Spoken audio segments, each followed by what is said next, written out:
Hello and welcome everyone inside the Update Studio for another special edition of the CrossFit Games Update Show. I'm Tommy Marquez alongside a full cast of characters here, Pat Sherwood, Rory McKernan, and Sean Woodland. Today, we're doing the Reebok Pick'em Show.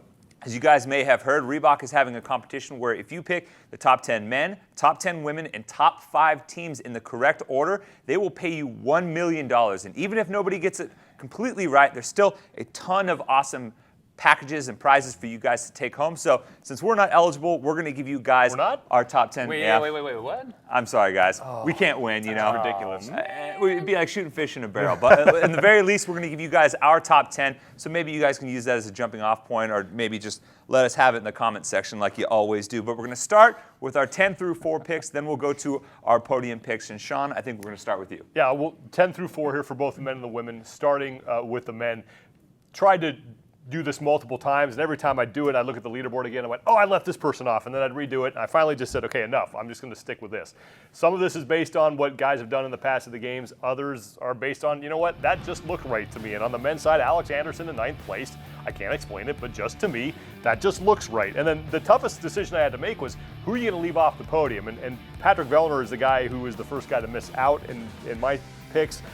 I think he's going to be up there. I just have 3 other guys who are going to finish in front of him. As far as the women's side is concerned, 2 women who I really think are going to do well. I had to put them into the top 10 were Tenille Reed and Christy Aramo. I have Reed in 6th, Aramo in 4th. I think you could probably flip-flop them, but other than that, I mean, it's pretty much names that you recognize in the top 10 there.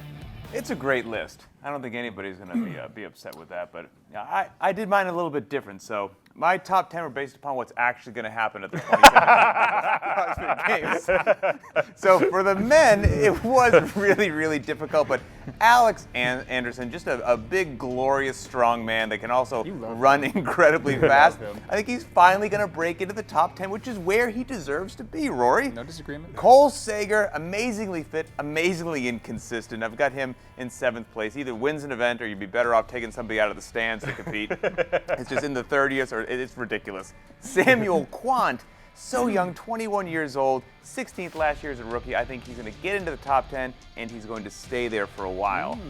For the women, I think this was tougher than the men, quite frankly. But Kristen Holta, she crushed regionals, her 4th time going to the games. I think she finally makes it into the top 10. I hope so. And again, Tenille Reed, Berline, amazing athlete. She beat Camille LeBlanc-Bazinet at regionals. That doesn't happen. That puts you in a very special category. So I've got her there in the top 5, and then Carol Ann Reason-Thibault. I mean, what she did at regionals was incredible. She's got Michelle Latondra coaching her. I think she's super close to the podium, but just misses out. Argue with that. I had yet another interpretation of the directions. Clearly. Very clearly. Hey, listen, you guys remember 2015, we did an open announcement. It had thrusters and it had rowing. Yep. That has nothing to do with my analysis except for the fact that it was in Vegas. I went that night, I bet on Snake Eyes, worst bet in the casino. It hit, and I won big. Really? So I'm Fact, I taking was the some witness, I chances. saw it. I'm taking, Sean will remind you that I went home and I went immediately to bed. That's also beside the point. So anyways, just to say that I might have some that are a little bit off the charts here, starting with my 4th place finisher, who I do believe will be in 4th place. Cole Sager on the men is going to do fantastically. You'll notice one other thing. I also put Cole in 8th place. I did notice that. That was because it was an accident and I was moving far too quickly. What I meant to do was put James Newberry in 8th place. I think that you guys, from what's been released so far, there's going to be a bike event of some sort. It's going to be an obstacle course. I see that young man as an athlete, both of them as a matter of fact, and I think that James Newberry is going to do fantastic, Scott Panchik as well, so look out for them in your top 10. In the women's side of the house, I am going to go with my girl Carlene. I moved her into the top 10 this year. I think it's going to be a fantastic banner year for Carlene, and also an old favorite. I got a lot of old favorites actually coming back. One of them is going to be in 4th place, CLB. Rises back to greatness. She's breaking back into the top 10 and not just that, just off the podium. 7th and 10th places, please disregard, and I hope those women will still talk to me after the show. Oh, man. Betting on Snake Eyes. Man. Love it. You know, hey, listen, everybody's There's going a to reason it doesn't happen often. There's tie breaks. There's tie breaks in the rules of the thing. But look, I mean, it's just if something crazy happens, the stars align, I'll win $1 million. You know, you miss 100% of the bets you don't place. There you go. Well, my 10 through 4, we're going to start with the men.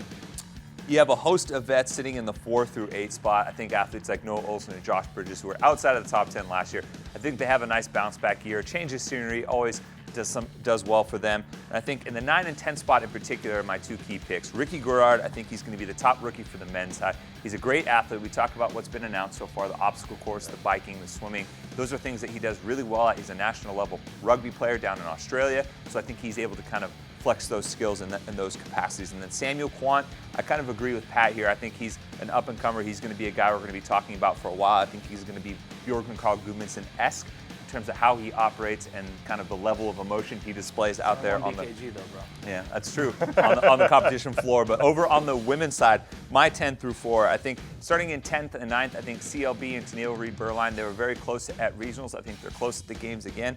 They round out the top 10. Camille gets back into the top 10 for the first time since 2014. Carol Ann Reason-Thibault continues her climb up the leaderboard. This time it ends in the top 10. And Christy Aramo and Cara Webb in the 4-5 spot. I think they've been training together actually out in Ohio, Christy's hometown.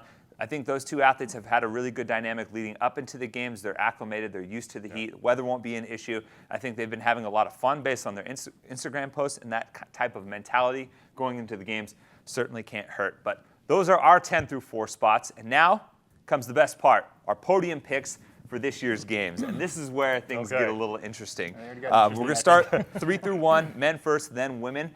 Sean, who do you got? All right, 3 through 1. Familiar names here. Starting at number 3, I think Ben Smith. He's been on the podium 3 of the last 4 years. I think he does it again here. Disregard what happened at regionals. I think that was an outlier. He's going to be just fine when he gets to the games. In second, Brent Fikowski. I love what he did last year as a rookie. As Pat said, he's kind of like a Canadian Josh Bridges. He either wins or he's way off the reservation. 4 wins last year as a rookie. That was a record. I think he had 4 finishes that were 28th or lower. If he brings those into the top 15, I think he's sitting in second place overall. And Mat Fraser, I think that's a no-brainer. I think Mat Fraser, the only thing that's going to stop him is Mat Fraser. I threw the stat out in our preview show. He's been in 2 regionals and 1 CrossFit Games over the past year. That's 28 events. He's been the overall leader after 27 of them, and I think you're probably going to see the same thing happen here. I don't see it. Well, you wouldn't, Pat. You wouldn't. Let's go to the women's side where same top 3 as last year, but in a different order. I think Katrin Davidsdottir, I think she can three-peat. I just don't think she will. I think she will finish on the podium, though. I think both Sara Sigmundsdottir and Tia Toomey have closed the gap enough to give her a really good run for her money this year.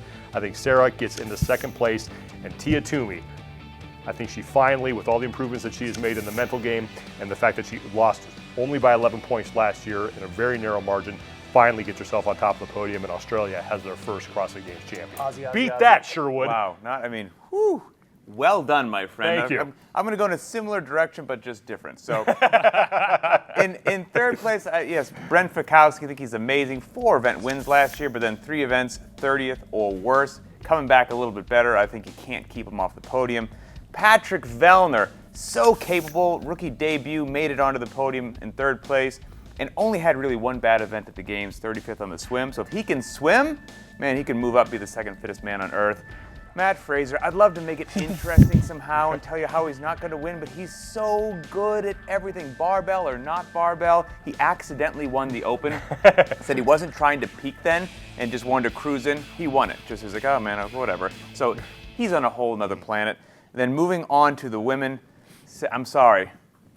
I think it's going to be the exact same. History will be made in a bizarre way. Sara Sigmundsdottir, once again, 3rd fittest woman on earth. Even though her last 2 years have been incredible, with winning her regional twice, she won the Open. She's looking fantastic. Tia-Clair Toomey, I agree with my compatriots as well. If you're talking just who is a raw, capable athlete, I think Tia-Clair Toomey fits that bill, and I think she has a lot more potential left for the years to come. But then Katrin Davidsdottir, man, she can do it all. She's got no holes in her game. She's very well coached. Well, she could do everything but deadlift last year. She bumps up that deadlift. She didn't have any other bobbles. Mental game is strong. First time 3-peat female champion there. I know. That's what I got. I got to go to the men first, but we'll come back. That should be good. I think those are strong picks. Fraser finishes 1st and 2nd. Cash it in. All right, so here's the deal. I think that there's a young man that we haven't put in the conversation on the podium yet. We always talk about the fact that he's off the podium. Scott Panchik's going to have a great year. It's going to be his first you are right. podium finish. I think you guys can all agree with the fact that Scott's fantastic at the events that have been mentioned so far. He's got a lot of games experience. I don't see anything that's going to throw him off. He was already there in Lake Monona doing a little swim earlier in the year when I happened to be doing a site visit, so I know he's kind of knows the lay of the land. He's going to be comfortable with Madison. I think it's Scott's year. Just ahead of him will be the man Mat Fraser. Okay. I heard a really interesting interview with Bergeron recently. He was like, "Oh yeah, we go off into seclusion in the month before the games with a couple of athletes."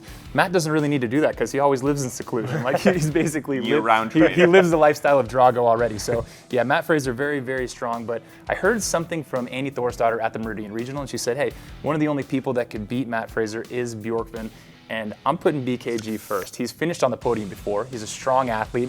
And again, we've only seen 5 announcements, and one of them's only a half announcement. So this is all a little bit early, but I'm mixing it up because that's what we're supposed to do on the show, right? Wait. Not going for the easy picks. Moving over to the females, there will again be 2 Icelandic women on the podium, but one of them is going to be Annie Thorisdottir. I think she's going to make it back into the top 3. When we changed venues back in the day, and we went to what was then the Home Depot Center, Annie started her reign. She took 2nd place that year, and then boom, 2 championships in a row.